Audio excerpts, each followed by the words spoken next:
When we set out to do this movie, I realized we had an opportunity to set out to do something that I hadn't seen in a while, which was try to do as much of the movie for real as we could.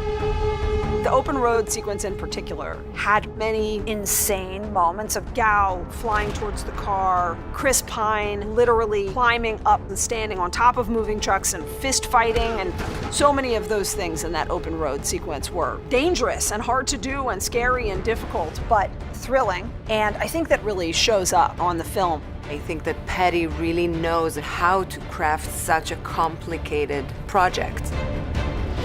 The open road scene is very much a reference to No Man's Land. I definitely wanted you to think that you were in for that ride, and for a moment you are, because that's a scene that we associate with victory. And so I very much enjoyed you waiting a while to see Wonder Woman come back. So when it happens and she declares war on that convoy and heads into it, it's exciting and we get excited. But as things start to go wrong, the fact that that's not the way we expect it to go, it really punctuates that something diverges in some totally different direction. Yep.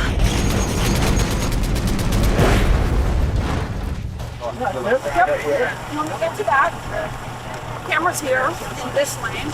You're over there. Yep. You now start to gain speed on the convoy. Okay. Take your look, come around behind.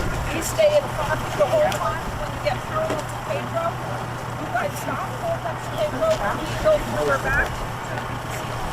Copy that. Okay. What sort of speed do you think we... Right, we'll be up here. We'll be up here. Other vehicles out. Start getting other You vehicles do the out. natural move. Literally get up behind to where you will be to change lanes. Janet, you've gone around before. And Rob, push in on the car. I'll take you in again. Full rear thing. All right, thank you. All right, team, let's go. There was a heck of a lot of work that went into the open road. We scout the location, take accurate measurements on everything, then bring it back at a rehearsal area, and then pick that whole circus up, ship it out to Fuerteventura.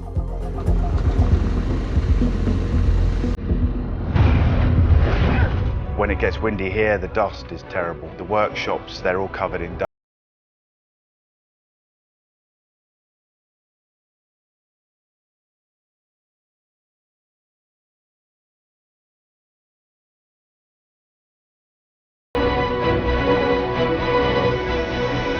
Ready, and action, go, push!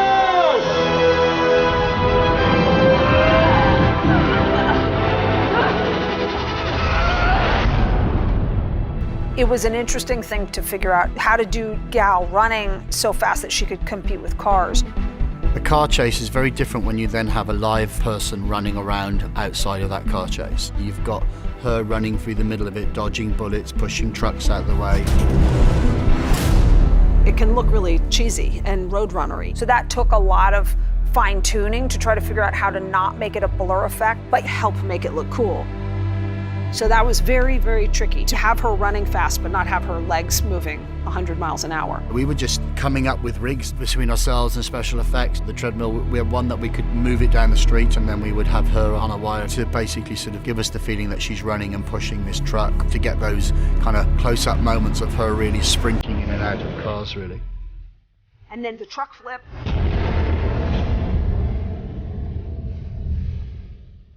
What I love about the truck flip moment is that she's boxed into a corner, and it's her ingenuity that wins the day.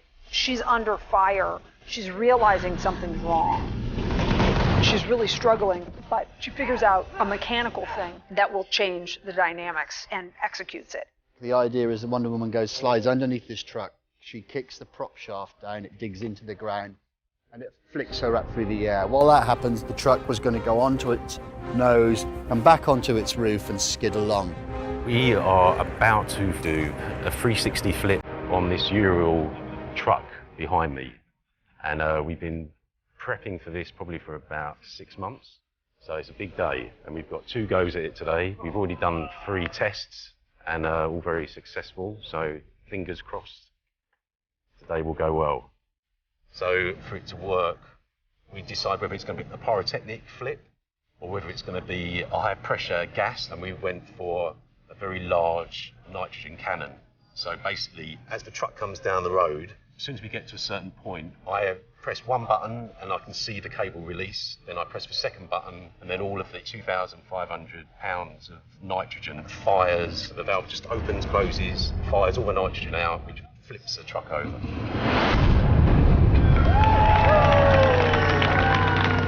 All right, Gal. It's always great to take a character who you think can't get any better, who has limits to their ability, and overcome those limits. And that's one of the great things that Diane is telling us by constantly increasing her abilities and constantly growing as a character.